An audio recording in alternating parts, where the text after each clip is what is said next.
chose. Il a fait quelque chose. On dit, qu'est-ce que ton père a fait? Il dit, bon, vas-y, c'est maison ça là, terrain ça là, terrain ça là, terrain ça. C'est pour lui, c'est lui qui a fait. Au moins il a laissé quelque chose. Et que toi tu penses à ce que tu vas laisser à tes enfants demain.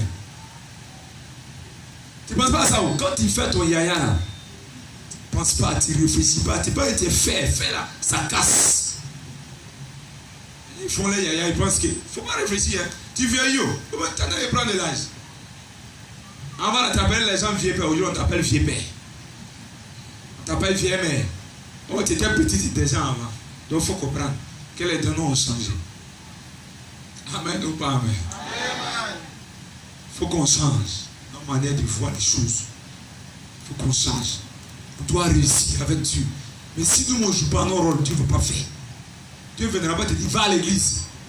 Pendant que tu sais que tu dois aller.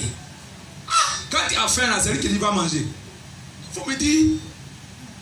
C'est lui qui te dit. Là, toi, tu connais manger. Maintenant, va dans sa présence.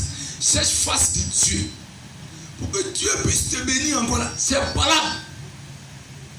C'est-à-dire, toi-même, ta bénédiction, même là. Toi-même, là, tu n'aimes pas. Quand tu n'aimes pas, tu vas faire comment? Il y a des gens qui peuvent être transportés ici par les au Nigeria. Voilà souvent que dans des conventions, tout au fond du camp d'Afrique du Sud, dans seulement que des conventions, bien d'avion, chambre d'hôtel, tout, sont des millions. C'est ce qu'ils vont chercher. Face de Dieu. Rien d'autre. Rien d'autre. Face de Dieu. Vous voyez? Rien que la face de Dieu. Le poste c'est un million. Rien que pour. Parce que quand tu cherches face de Dieu, c'est là que tu peux réussir. Quand tu es dans sa présence, c'est là que tu peux réussir. Parce que c'est dans la présence de Dieu, on obtient tout. Et puis on sort, on s'en va travailler avec. Tu n'es pas dans la présence de Dieu. Tu vas obtenir quoi? Tu es à cause des garçons. Hein? S'il vient à l'église, il va parler. S'il va parler, il n'a qu'à te laisser. C'est pas les femmes, il n'a qu'à te laisser. Dieu va donner mieux que lui. Pourquoi on va aller à l'église? Comment? Je connais ma femme, je l'ai convertie. Elle est le résultat de ce qu'elle est aujourd'hui. Tu m'aimes. C'est vous-même qui faites. Comme on ne gagne pas mari, qu'est-ce qu'on ne gagne pas mari? Parce qu'il y a les femmes, c'est les langages. Comme on ne gagne pas mari, garçon là, il y a beaucoup. Mais c'est bon là, tu n'as pas encore trouvé. Soit il y a beaucoup. C'est pour Dieu là que tu n'as pas encore trouvé. Soit maintenant tu dis que Dieu ne t'a pas envoyé. Et tu as vieilli tout en souffrant, tu pleures. Il y a les gens ici, les matelas pouvaient parler. Quelle est cette souffrance que tu mets là? Voilà pourquoi on dit d'être à la présence de Dieu pour chercher face de Dieu. Parce que quand Dieu est dedans, c'est lui-même qui met la paix. C'est lui qui met l'harmonie. Même si Satan rentre, Dieu vient puis le met dehors. Mais où Dieu n'est pas là, quand Satan rentre, il est rentré pour toujours. Il a fait 10 ans de mariage, demain ça va te divorcer. En tout cas, tu t'es marié pourquoi? Vous voyez? Changeons de mentalité. Il l'a dit ici vendredi. Et cette année, chercher à entreprendre. Ce qu'ils aiment rien faire. Les femmes, c'est manger, dormir, regarder la télévision. Il faut changer. Les femmes promenadores là. Promener, manger, dormir. Change. Moi, mais tu ne peux pas vivre chez moi, tu fais rien. Personnellement, chez moi à la maison. Et puis il était fouetté là. Il était barala, il était barala. Il est bé, film Marima, film Moutan, novelas. Il est Domour, il est là. Non. Tu sais que jamais. C'est où? Chercher travail. Tu n'as pas de diplôme. Il y a commerce. Vous êtes des paresseux, vous voulez vous à l'église. Dieu bénit moi. Dieu dit il faut faire 10, il faut offrande, il faut faire prémisse. Tu ne fais rien. Tu ne fais pas. Va te bénir comment? Bénir les yeux de mes mains. Ces mains-là, elle va bénir. La main est vide. C'est lui qui dit de faire prémisse. Offrande, c'est Dieu, c'est sa parole. Maintenant, tu ne fais rien. Or, si tu fais quelque chose, au moins le pain que tu donnes, il va s'appeler sur le faire. Abraham, là, il n'était pas un vagabond, c'était un berger. Il travaillait. Moïse, il était un berger. Ils n'étaient pas des vagabonds, et puis Dieu m'a dit choisir. Hein. Ce sont des gens qui faisaient quelque chose. Puis Dieu les a pris, il les a positionnés. Toi, tu ne fais rien. Et puis toi, tu dis, Seigneur, mets-moi à la tête. Il va te mettre à la queue. Tu vas rester dans le cœur. Tu ne fais rien, tu dis, mets-moi à la tête. Je comprends. Voici ma Bible qui est là. Les patriarches là. Mais Jésus met ses disciples là. Et ils travaillaient. Les apôtres là. Ils étaient des pêcheurs, des faiseurs de tentes. Jésus n'a pas choisi vagabond pour travailler à lui. Tout ce que Jésus a choisi là, ce sont des gens qui travaillaient déjà. Il les a pris, les 12 apôtres là. Ils n'étaient pas vagabonds. Quelqu'un qui est vagabond là, va te nourrir comment? Un homme de Dieu, mais tu veux nommer quelqu'un aussi dans ton église, il faut regarder s'il travaille aussi, c'est important. Parce que Jésus n'a pas nommé des pauvres. C'est-à-dire qu'il n'a pas pris des gens qui font rien, ils sont assis à la maison. Si les gens qui font rien, tu les as donné place, ils vont soutenir l'œuvre comment? Comment l'œuvre va avancer? C'est ensemble l'œuvre avance, mais la personne fait rien, tout ce qu'il connaît c'est manger. Réfléchissons, pourquoi Christ n'a pas choisi ceux qui font rien? Il a choisi ceux qui travaillent. Il dit, je vous ferai des pécheurs d'hommes. Ce sont les gens qui travaillent, c'était dans le domaine de la pêche. Donc ce sont les fonctionnaires. Il l'a pris pour faire l'œuvre avec eux.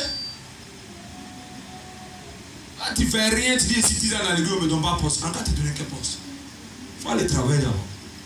Il faut travailler. Il faut travailler pour nourrir ta femme et tes enfants. C'est important. Si tu fais avant, tu ne veux pas nourrir ta femme, là, elle va aller te tromper tes mains. Il ne faut pas venir te plaindre ici. Hein. Il parle à quelqu'un ici. Tu as une femme à la maison, tu as des enfants, tu ne t'occupes pas d'eux. C'est de quoi il parle. Il y a une ici qui a commencé à faire bêtises comme ça. Je fais tel le nom. Elle vit avec un garçon. Mais comme le gars même là, pour donner moyen à ses enfants, il ne peut pas faire là, elle est obligée d'aller dehors. Tu es assis là, tu te connais. Il est assis là, matin là. Il est assis là. Quand elle sort là, elle te mène beaucoup dans le film. S'il dit le nom, c'est pas bon. Son l'homme, ils ont la matin, il est là matin. Tu vois, les enfants même ont fait, elle m'a oublié de les mettre à la maison. Parce que ça fait honte. Qui t'a forcé à faire enfant? Si tu ne peux pas nourrir, c'est une malédiction pour toi. Qui t'a forcé? Qui t'a forcé? Même si tu travailles, que souvent c'est dû, au moins c'est que tu fais quelque chose. Mais tu ne fais rien. Les enfants même ont fait, ils mangent, mais ils ne gagnent pas. Ils sont obligés d'aller chez le voisin. Et toi aussi tu es fier, tu vas taper ta partie pour dire ici, père. Il faut changer. Ce matin, je vais parler des briseurs de famille. Les briseurs de famille. La prière est un élément essentiel dans la vie d'un chrétien. La prière est un élément essentiel. Vous savez, dans la vie chrétienne, on ne peut pas extraire la prière de la vie chrétienne. Ça ne marche pas. Par exemple, on est chrétien et puis on dit on ne prie pas. Ça ne marche pas. Quand quelqu'un est en bonne santé, il doit prier. Quelqu'un qui est malade, il doit prier. Quelqu'un qui doit manger, il doit prier. Tu vas dormir, tu vas prier. Tu te réveilles, tu vas prier. Tu t'en vas au travail, tu dois prier. Tout ce qu'on fait là, c'est la prière. Donc la prière est un élément essentiel. Il ne faut pas extraire la prière de ta vie chrétienne. Sinon ta vie chrétienne n'aura pas de sens. On ne peut rien faire sans la prière. Voilà, la Bible dit prier sans cesse. Parce que c'est un élément essentiel dans la vie d'un chrétien. Amen. Mais ce matin, on va attaquer quelque chose qu'on appelle les briseurs de famille. Ceux qui attaquent les familles, qui envoient des problèmes, la désolation.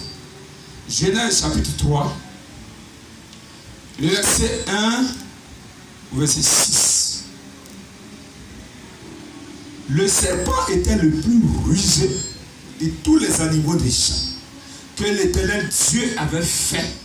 Et il a dit à la femme, Dieu a-t-il, regardez ce qu'il ne sait pas bien faire, Dieu a-t-il réellement dit, vous ne mangerez pas tous les arbres du jardin?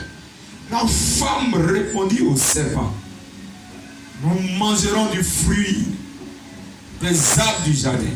Mais quant au fruit de l'arbre qui est au milieu du jardin, Dieu dit, vous n'en mangerez point, et vous n'y chercherez point, de peur que que vous ne mouriez. Amen. Voici quelque chose qui vient de se passer. Dieu crée l'homme, Adam et Ève, il les met dans un jardin de confort. C'est quand Dieu a créé l'homme et après il a créé la femme. Parce que l'homme est créé à l'image de Dieu. Et la femme est créée à l'image de l'homme. Ils étaient heureux dans le jardin d'Éden. Comment j'appelle le jardin de confort? Pourquoi le confort? Parce qu'ils avaient tout là-dedans. Ils étaient à l'aise. Très à l'aise. Ils avaient tout. Mais le serpent ayant vu cela, le serpent c'est qui? Satan. Vous ne voyez pas des briseurs de famille. Monsieur, madame sont dans la joie dans leur foyer. Les enfants vont à l'école. Madame travaille. Monsieur travaille. La servante, elle est dans la maison. Elle fait ce qu'elle a à faire. Les enfants quittent l'école. La nounou va les chercher pour venir.